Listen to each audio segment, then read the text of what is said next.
말씀의 제목 같이 한번 읽도록 하겠습니다. 시작.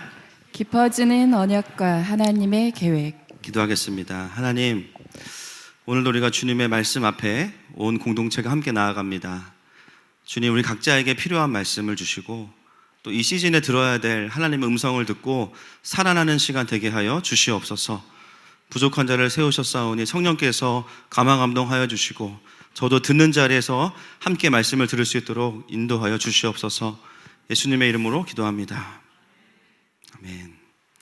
오늘은 창세기 강의 45번째 시간입니다. 오늘 말씀의 제목은 깊어지는 언약 그리고 하나님의 계획인데요, 시간상 하나님의 계획은 다음 주에 해야 될 것 같고요, 깊어지는 언약에 대해서 함께 좀 말씀을 보겠습니다. 지난주에는 아브라함이 하나님을 온전히 신뢰한다는 고백을 드림으로 인해서 하나님께서 아브라함을 뭐라고 말씀하셨죠?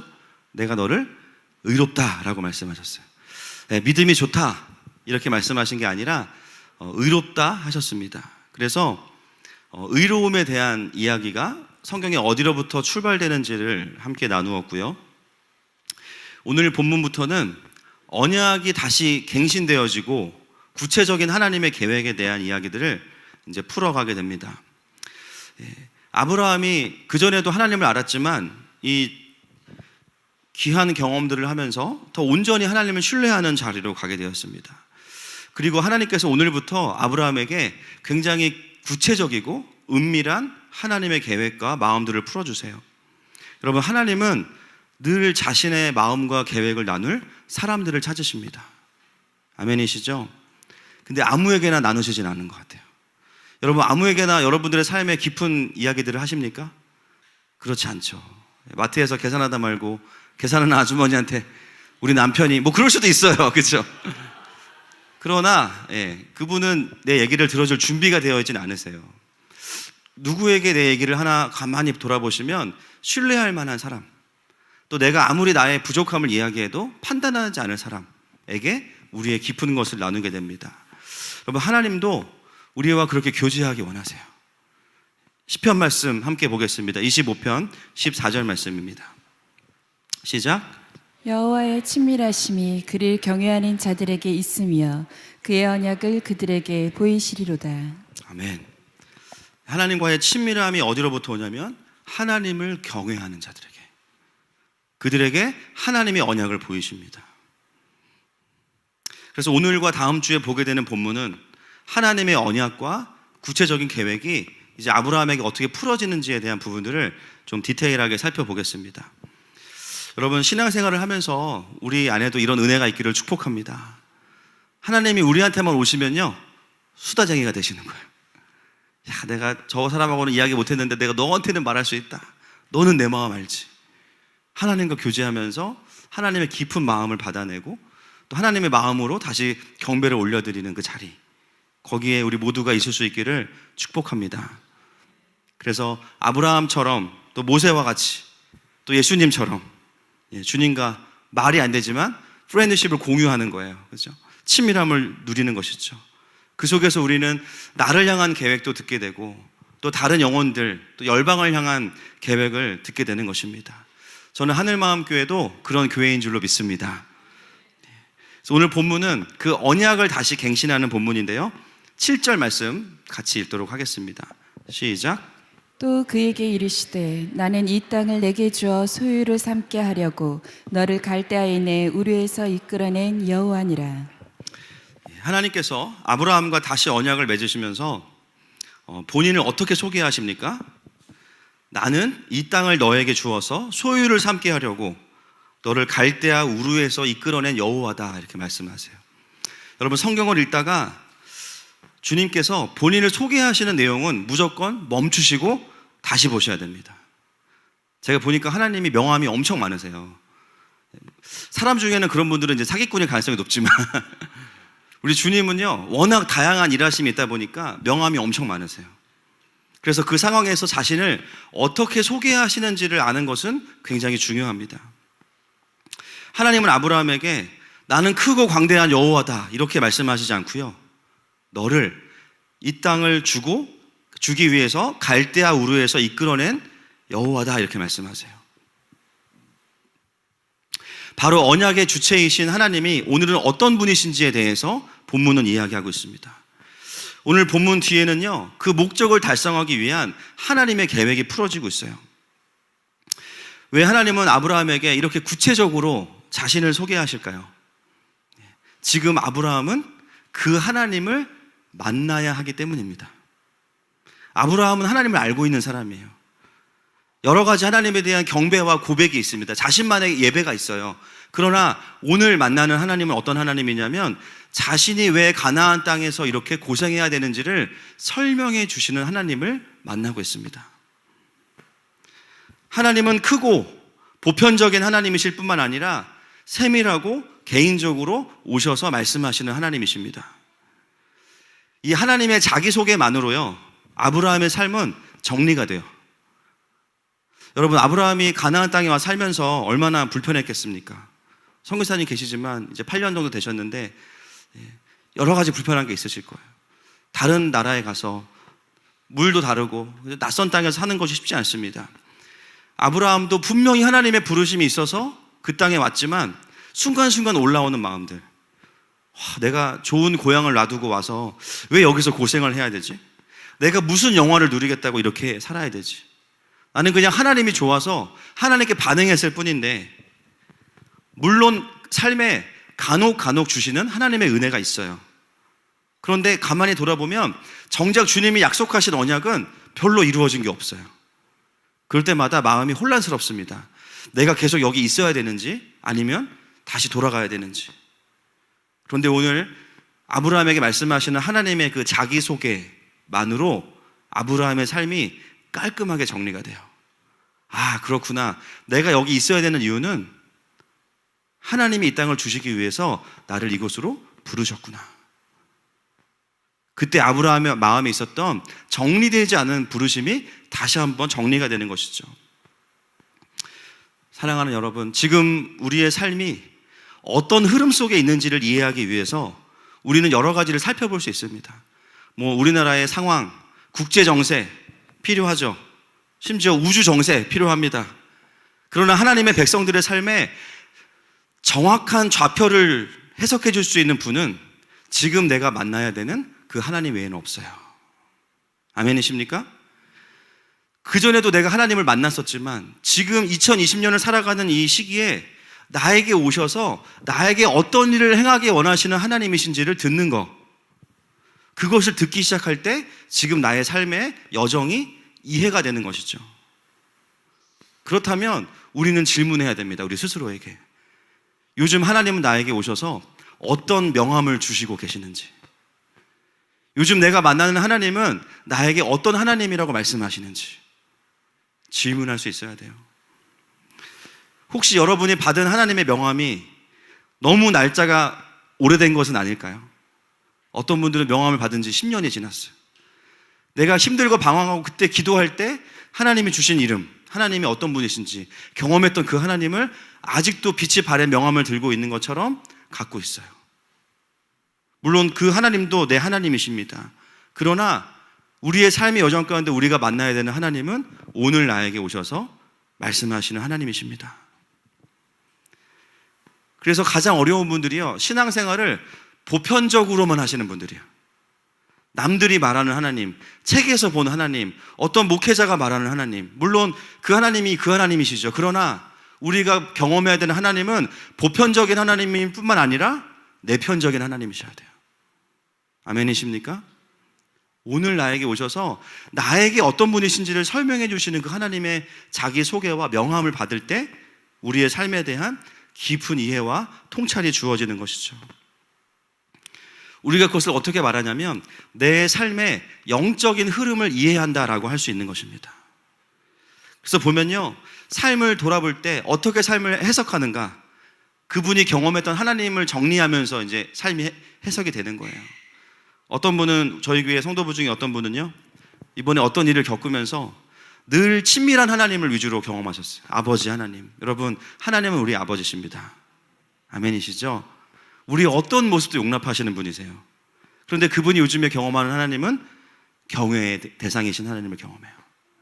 어떤 일을 통해서 본인이 뭐라고 이야기하냐면 하나님께서 얼굴을 가리신 것처럼 보였다. 처음으로 그 두려움을 느꼈다. 그래서 전에도 하나님 앞에서 회개도 하고 잘 살아왔지만 이전과 다르게 회개하고 하나님의 얼굴 앞에 간절하게 매달리는 시간을 겪었다라고 고백하시더라고요. 그분의 인생에 있어서 이 시즌은 어떤 시즌입니까? 경외스러운 하나님을 만나는 시간입니다. 또 어떤 분은 반대예요. 늘 하나님을 엄한 공동체에서 자라다 보니까 두려운 하나님. 그렇죠? 헌금 5만 원 하기로 그랬는데 3만 원 하면 집에 갈 때 막 넘어지고 그 주에 막 주식 떨어지고 내가 헌금 띄어먹을 때부터 알아봤어. 이런 속으로 막 회개하고 뭔가 막 어려워지게 하신 하나님.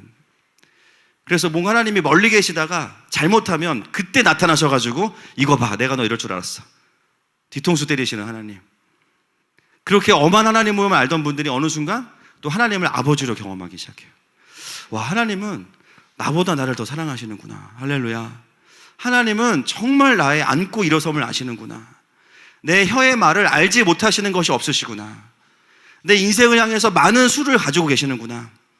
그 하나님을 경험하는 분이 있어요. 그분에게 이 시즌은 어떤 시간이냐면 아버지 하나님을 경험하는 시간이에요. 아마 우리 연희자매도 예수님을 영접하기 전과 후가 굉장히 다를 거예요. 맞죠? 네.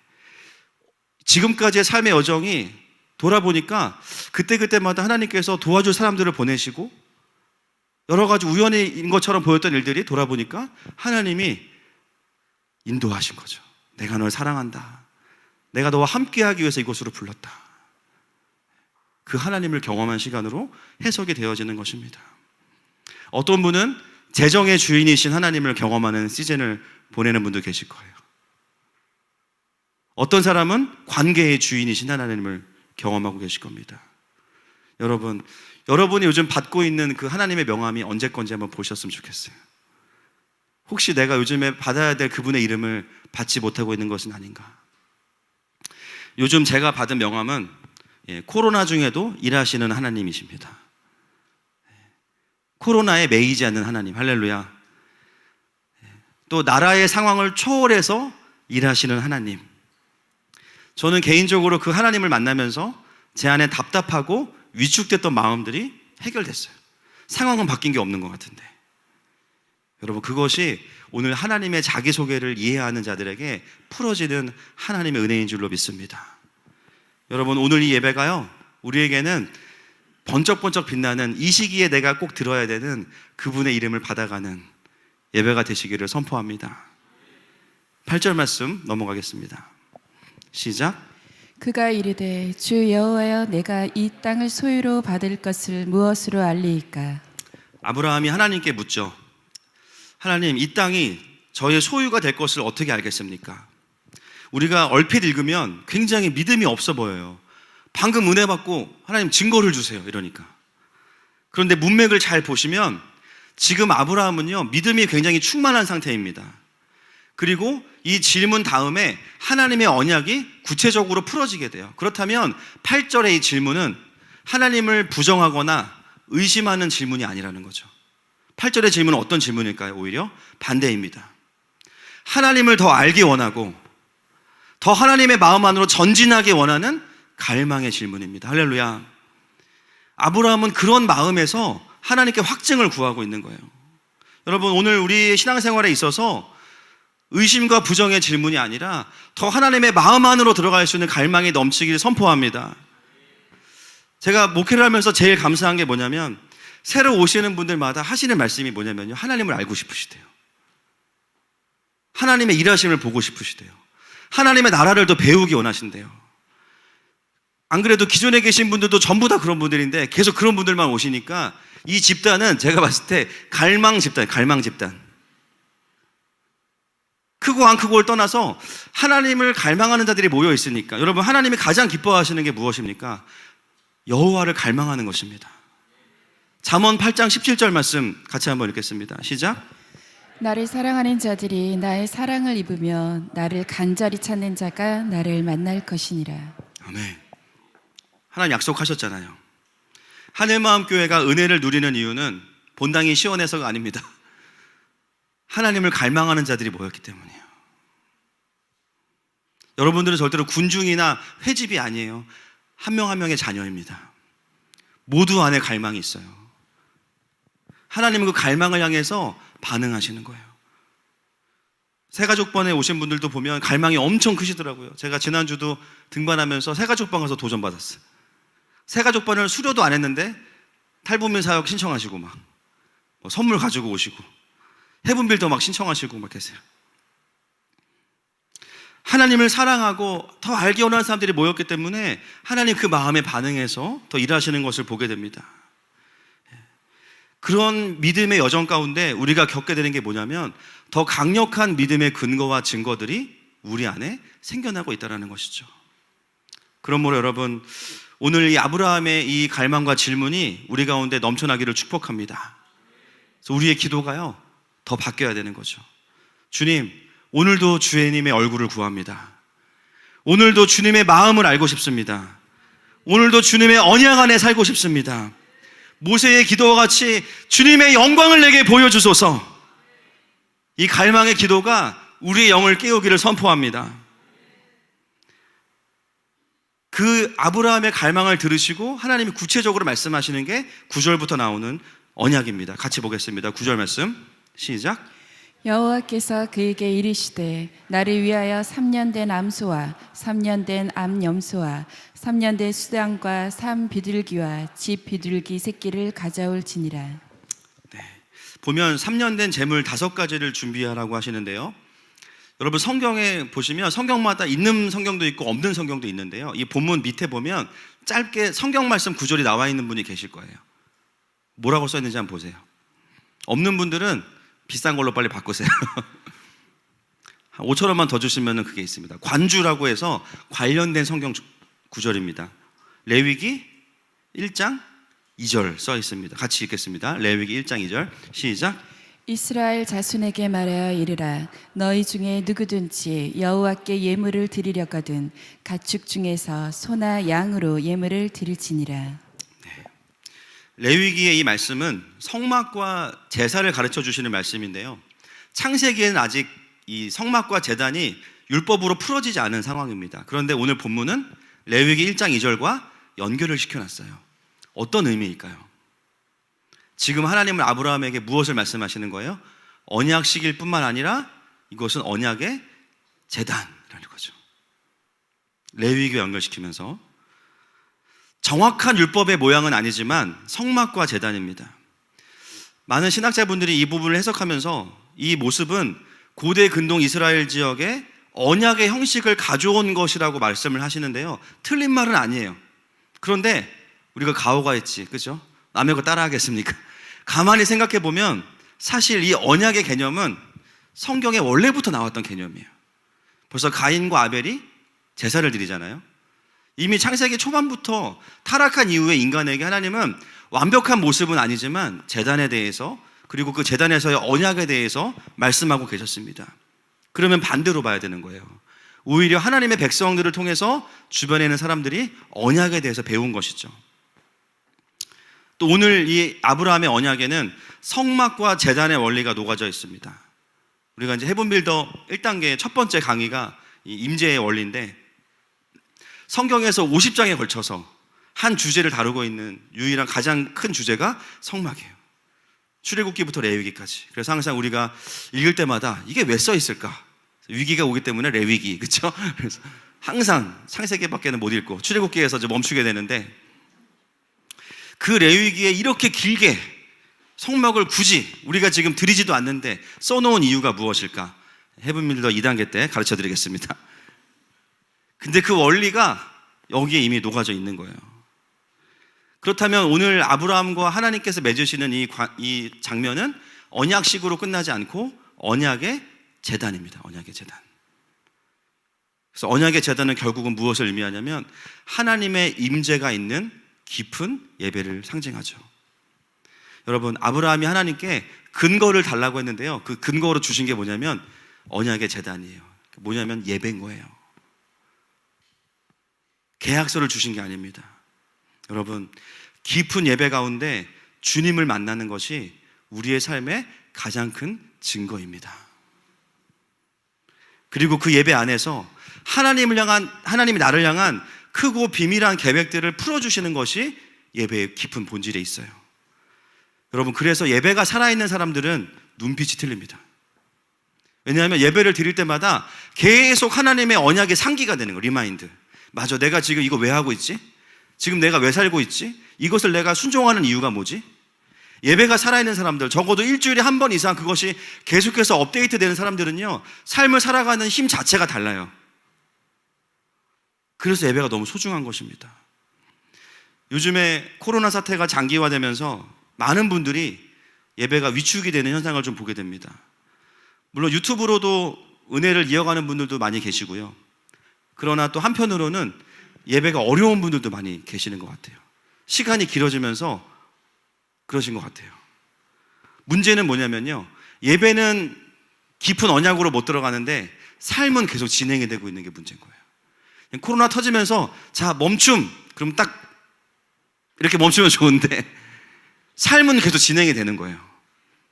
여전히 나의 죄성도 그대로 싸워야 되고, 여전히 가족 안에 어려움과 어두움이 있고, 회사는 내가 왜 나가야 되는지, 이 일은 왜 해야 되는지, 어떻게 하면 삶을 또 살아가야 되는지, 이 고민들은 계속 이어지는데 예배를 통해서 하나님의 언약이 리마인드가 되지 않으니까 어려웠는데 왜 어려운지를 모르고, 잘 돼도 교만해지고, 끊임없이 삶이 반전되지 않는 것들을 경험하게 됩니다.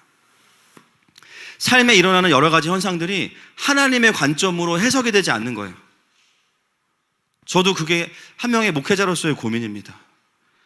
여러분, 오고 싶어도요, 직장 눈치 보여서 못 오시는 분들도 계시고요, 공기관에 있는 분들 더 그런 눈치가 보이실 거예요. 요즘 얼마나 또 교회를 때려잡습니까? 또 어떤 분들은 오고 싶으신데 건강 때문에 못 오시는 분들도 계세요. 일단 저희가 더 열심히 기도해야 됩니다. 할렐루야. 꼭 집에서도 깊은 임재를 누리시기를 축복합니다. 근데 그런 경우가 아니고서 코로나로 인해서 그냥 스스로 위축된 마음으로 못 오시는 분들, 오십시오. 그러니까 오셨어요. 그렇죠? 혹시 내가 교회에 피해를 끼칠까 봐, 영적으로 죽으시면 그게 더 큰 피해입니다.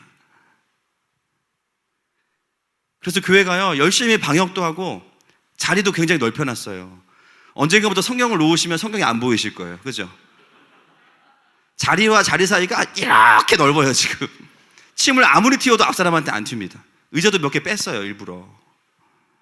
명부도 작성하고 열체크도 다 합니다.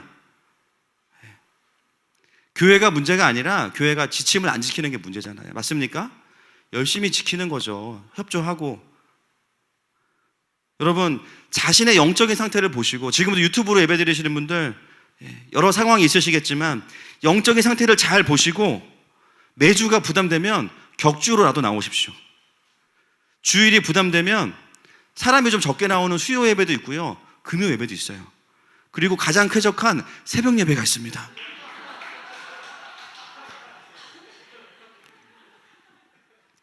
앞뒤로 천사가 가득하세요.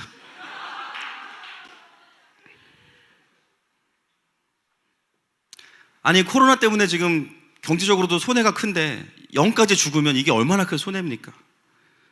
여러분, 다른 모임 다 없어져도 예배는 지켜져야 됩니다.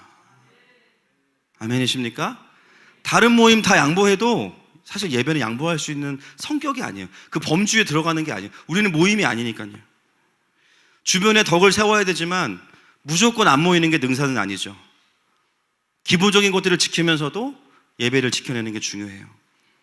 하나님은 오늘 아브라함에게 그 언약의 근거가 될 수 있는 제단을 말씀하시고요, 그것이 그에게는 큰 증거가 됩니다. 여러분, 우리의 믿음의 근거는 하나님이 주시는 땅 문서가 아니고요, 주시면 좋지만 땅 문서가 아니고 예배입니다. 살아있는 예배가 우리를 계속해서 살아가게 만드는 거예요. 오늘도 그런 예배가 이미 우리 가운데 펼쳐지고 있음에 감사합니다. 더 그 예배를 지켜가는 저와 여러분 되시기를 선포합니다. 10절과 11절 말씀 이어가겠습니다. 시작. 아브라함이 그 모든 것을 가져다가 그 중간을 쪼개고 그 쪼갠 것을 마주 대하여 놓고 그 새는 쪼개지 아니하였으며 솔개가 그 사체 위에 내릴 때에는 아브라함이 쫓았더라. 오늘 본문은 참 특별한 부분을 카메라에 담아주고 있죠. 보통은 제단을 준비하면 바로 불이 내려와서 제물을 살라버리든지, 아니면 다음 주에 나오는 것처럼 여호와의 불이 그 사이를 바로 지나가야 되는데, 그 사이에 일상의 모습처럼 하면서 다른 장면을 딱 삽입을 해놨어요. 마치 어떤 느낌이냐면 더운 여름에 과일 장사 할아버지가 파리 쫓는 그런 느낌이에요. 하나님께서 말씀하셔서 제단을 딱 만들어 놨는데 주님이 바로 임재하시는 게 아니라, 주님이 오시지 않고 누가 옵니까? 본문에 보니까 솔개들이 와요. 솔개가 뭐냐면 독수리의 한 종류거든요. 솔개들이 왜 왔냐면 재물, 사체를 먹기 위해서 옵니다. 제가 찾아봤어요. 솔개가 다른 성경에서 어떻게 쓰이는지. 이사야서 18장 6절 말씀 보겠습니다. 시작. 산의 독수리가 땅의 들짐승들에게 던져주리니 산의 독수리들이 그것으로 여름을 지내며 땅의 들짐승들이 다 그것으로 겨울을 지내리라 하셨습니다. 네, 에스겔서 39장 4절 하나만 더 보겠습니다. 에스겔서 건너뛰고 시작. 백성이 다 이스라엘 산 위에 엎드러지리라. 내가 너를 각종 사나운 새와 들짐승에게 넘겨 먹게 하리니. 아멘. 여기 날짐승이 솔개와 같은 단어입니다. 그러니까 성경에서의 솔개는요, 전쟁을 좋아하고 이스라엘을 괴롭히는 이방 왕의 상징이에요. 또 오늘 본문에 보면 이 솔개의 역할은 하나님의 언약의 제물을 훼손하는 역할을 하는 존재가 솔개입니다. 이 솔개가 누굴까요? 우리에게는 원수 마귀죠. 우리의 예배를 훼손하고 우리가 온전한 예배를 드릴 수 없도록 우리에게 끼어들어서 우리의 말씀을 가로채가고자 하는 존재들이죠. 여러분, 우리가 개인 예배와 또 공동체 예배를 지키는 것이 너무 중요한데요, 우리가 해야 될 게 있어요. 내 예배를 방해하는 솔개를 쫓아야 됩니다. 배우자 쳐다보지 마세요. 지금 그 타이밍이 아닙니다. 굉장히 긴장돼. 눈동자 움직이지 마세요. 피차 일반입니다. 지금 사람이 아니라 사람을 통해서 일할 수 있지만, 이 솔개는요 사단이에요. 내가 깊은 하나님의 임재를 나아가는 데 있어서 재물을 훼손시키는 존재, 언약의 제단과 재물을 지키기 위해서 우리가 해야 되는 전쟁이 뭐냐면 솔개를 쫓는 전쟁을 해야 됩니다. 그게 어떤 문제이건 하나님과 나 사이에 방해가 된다면 그 솔개를 쫓아야 돼요. 예수님은 그 제물로 오시면서 상하지 않기 위해서 흠없고 점없는 어린 양으로 오셨어요. 할렐루야. 누가 그걸 지키셨냐면 예수님도 지키셨지만 하나님 아버지께서 그걸 지키셨어요. 그 다음은 우리가 산 제물이죠. 아멘이십니까? 우리의 몸을 거룩한 산제사로 드리라.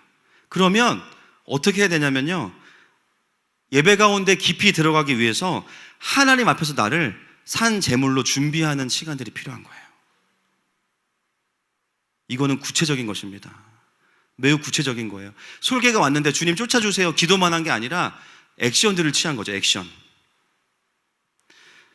여러분, 이 솔개를 가지고 우리가 좀 적용해 보면 좋을 것 같습니다. 나는 예배를 정말 예배로 드리기 위해서 얼마나 나의 마음을 준비하고 예배를 들어오는가. 여러분, 예배의 시작은 인내송부터입니다. 어떤 분들이 그래요. 목사님, 오늘은 설교 전에 왔어요. 세이브예요. 아웃! 누가 만든 법이죠? 설교 전에 들어오면 세이브라는 걸 대체. 이미 인내송에 주님 와 계시는데. 유튜브로 예배하면서 특히나 우리가 좀 잘하는 분들도 계셔요, 물론. 그러나 조심해야 될 게 있어요. 너무 캐주얼한 거예요. 그렇다고 막 우리가 막 정장 입고 앉아가지고 리모컨을 두 손으로 누르고 이럴 필요는 없습니다. 그죠? 그럴 필요는 없어요. 그러나 제가 고민을 해봐요. 왜 와서 드리는 예배와 물론 유튜브로 드리는 예배도 은혜가 있지만 차이가 뭘까? 다른 게 아니에요. 준비에 문제가 있더라고요. 가정에서 예배는 은혜가 덜하다, 그게 아닙니다. 그만큼의 예배에 대한 마음과 준비가 우리 가운데 동일한가를 돌아보셔야 돼요. 유튜브 예배가 길어지면서 염려되는 건 제가 그 부분이에요. 솔개를 못 쫓아. 여러분, 적어도 예배 10분 전에는요, 집에서건 본당에서건 오셔가지고 뭘 해야 될까요? 솔개를 쫓아야 돼요. 한 주간 회개도 미리 하시고, 마음의 상함도 주님께 올려드리시고 헌금도 미리 준비하시고 예배 전에 용서를 구할 사람이 있으면 용서를 구하시고 용서할 사람이 있으면 용서하세요. 예배를 지각하면 어려운 게 뭐냐면 예배에 방해가 되는 것도 문제겠지만 그거보다 더 큰 문제는 뭐냐면요, 솔개를 쫓고 예배를 드려야 되는데 솔개랑 같이 은혜를 받아요. 솔개가 왜 은혜를 받아야 됩니까? 솔개를 쫓아야 되는데 여기 막 붙어 있어. 막 지금도 몇 마리 보여요. 제가 지금 보니까 온 몸에 막 어깨, 머리, 온몸에 솔개가 달라붙어가지고 막 계속 쪼아대고 있어. 물론 예배를 통해서 솔개가 나가는 것도 은혜입니다. 할렐루야. 그런데 안타까운 건 뭐냐면 하나님은 그 수준으로 우리의 예배를 준비하신 게 아니에요. 아멘이시죠? 하나님은 불을 준비하고 있어요. 불. 죄를 태우고 다시 한 주간을 힘있게 살아갈 수 있는 힘을 주시기 위해서 하나님의 크고 비밀하고 은밀한 계획을 나에게 말씀하시기 위해 준비하시는데 우리는 와서 솔개랑 같이 씨름하다가 그냥 돌아가 버리는 거죠. 그 예배가 얼마나 아깝습니까? 물론 솔개가 쫓아져 가는 것도 은혜지만 저는 우리가 주님께서 기대하시는 수준만큼의 은혜를 받기를 선포합니다. 그러려면 구체적으로 예배를 오셔야 됩니다. 10분 전에는 오시고요. 집에서도 좀 일찍 일어나시고요. 유튜브도 준비방송부터 틀어놓으세요. 기도하면서.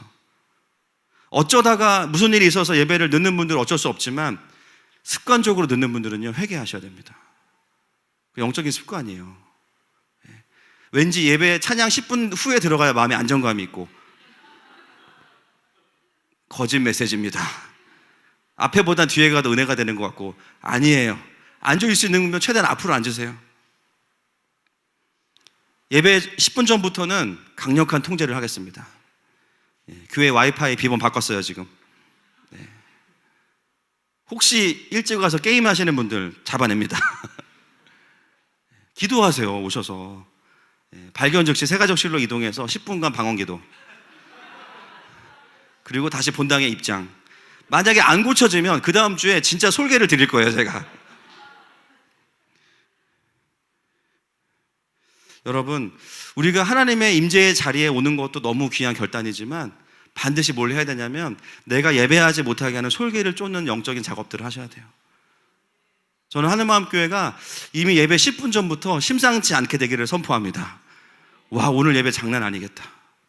한쪽에서는 이미 회개가 터지고 한쪽에서는 이미 상한 마음으로 주님 앞에 나아가고 있고 한쪽에서는 하나님을 향한 갈망을 가지고 있고 예배가 안 뚫리는 사람들은 먼저 와서 하나님 앞에 엎드려서 하나님을 경배하면서 얼굴을 구하고 있고 주님이 예배 전부터 이미 오셔가지고요 막 만지시는 예배가 되기를 더 선포합니다.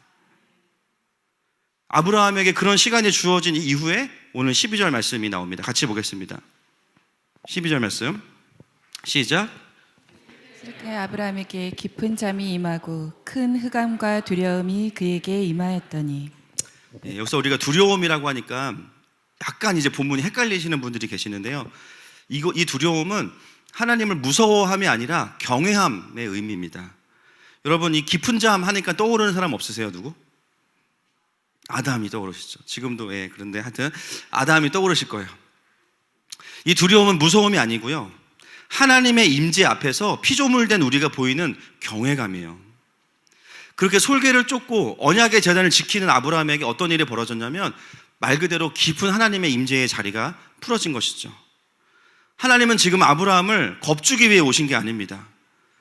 그에게 말씀하시기 위해 오셨어요. 그래서 그를 깊은 하나님의 임재의 자리로 데려가고 계세요. 지금도 보면 여기에 아브라함이 몇 분 계시는데 지금 깊은 안식 가운데 깨우지 마세요. 깨우지 마세요. 지금 그 은혜 받는 중이십니다. 조용히 오세요. 피해 주시면 안 됩니다. 이런 분들의 특징이 있어요. 진짜 신기하게 축도 때 딱 일어나세요. 이거는 굉장히 영적으로 특별히 민감하신 분들이니까. 그냥 피곤하면은 축도가 끝나면 주무셔야 되는데 이분들은 예배가 끝나면 딱 깨어나시거든요. 12절의 예언이 이루어진 분들인 거죠. 그러니까 절대 그분들은 고수시기 때문에 깨우지 마시고 그냥 두시면 주님이 알아서 하십니다. 하나님 앞에서 솔개를 쫓고 제단을 지키는 자들에게 주어지는 열매는 깊은 하나님의 임재로 들어갈 준비가 되어 있다는 것이죠. 그리고 주님이 그 사람의 삶에 대해서 말씀하세요. 여러분, 성막의 핵심은요, 말씀으로 기도하는 성소의 기도와 시은소로 들어가서 지성소에서 듣는 하나님의 계획을 듣는 겁니다. 하나님의 축복을 듣는 거예요. 대제사장들은 그걸 듣고 와서 이스라엘 백성을 축복하거든요. 그 제단이 아브라함에게도 오늘 풀어지고 있는 것입니다. 어떤 분들이 오늘 본문이 12절에 끝나니까 되게 생뚱맞다고 물어보시더라고요. 왜 이게 이렇게 본문이 나누어지냐. 첫 번째는 시간상의 이유가 있어요. 뒤에를 하려면 1시간 더 해야 되는데 일단 시간이 안 되고요. 두 번째는 유명한 드라마를 보니까 결론과 그 다음에 시작이 겹쳐요. 할렐루야. 그래서 그걸 한번 해봤습니다. 그냥 큰 이유는 없습니다. 그래서 다음 주에는 이제 하나님께서 이 제단 가운데 임재하셔서 굉장히 구체적으로 아브라함과 이스라엘을 향한 예언들을 풀어주시는 내용들을 중심으로 보고요. 그리고 그 언약과 다르게 전혀 다른 현실을 살아가고 있는 아브라함에 대해서 나누도록 하겠습니다. 이 시간에 말씀을 좀 정리하려고 합니다. 우리 찬양팀 나와주시고요. 오늘 하나님은 우리에게 이 시즌에 우리가 만나야 될 그분의 이름을 주시기 원하시는 하나님이십니다. 그리고 성령님께서 그 제단을 우리 가운데 풀어주고 계세요. 여러분, 2020년에 이 6월을 달을 살아가는 우리에게 하나님은 어떤 하나님이십니까? 혹시 아직 그 하나님을 만나지 못하고 계신다면 이 시간 그 주님 앞에 나아가십시다. 여러분, 하나님은 죄와 어둠으로 인해서 불투명하고 두렵고 아픈 이 세상 속에서 제단을 통해서 우리의 삶을 인도해 가기 원하세요. 다른 거 다 대비해도 제단이 없다면, 수많은 솔개들에게 재물을 다 빼앗겼다면 오늘 이 시간이 다시 그것을 회복하는 자리인 줄로 믿습니다. 이 시간에 함께 이 찬양하면서 하나님, 우리를 하나님의 거룩한 산재물로 다시 회복시켜달라고 함께 고백합시다.